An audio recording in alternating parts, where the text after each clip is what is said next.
Pemirsa, warga desa Tirtosari, Banyuasin 1 melaporkan dugaan penyimpangan pengelolaan dana desa dan dana BUMDes ke Kejaksaan Negeri Banyuasin dan meminta laporan tersebut ditindaklanjuti secara profesional dan transparan.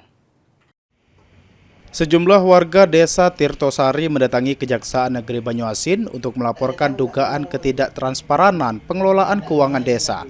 Warga menilai terdapat penggunaan dana desa dan dana BUMDes yang belum memiliki kejelasan pertanggungjawaban.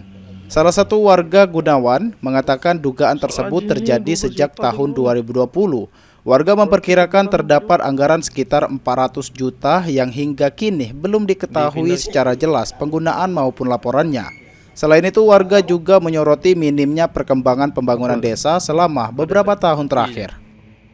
Datang ke Kejaksaan Banyuasin ini untuk melaporkan tentang kades kami masalah dana desa atau BUMDes dan lain-lain.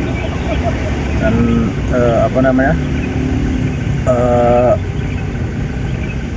ketapang itu keterangan pangan. Nah, jadi selama ini dari tahun 2020 sampai tahun 2025 ini tidak ada transparan atau kejelasan. Dan yang mengelola pun hanya orang-orang itu aja. Jadi itulah tujuan kami ini ke Kejari untuk melaporkan masalah desa kami yang tidak pernah ada majunya. Melalui laporan ini, warga berharap Kejaksaan Negeri Banyuasin dapat melakukan audit dan pemeriksaan terhadap pengelolaan dana desa serta dana BUMDes, sehingga penggunaan anggaran dapat diketahui secara terbuka dan transparan oleh masyarakat. Ridho Ilahi, Pol TV.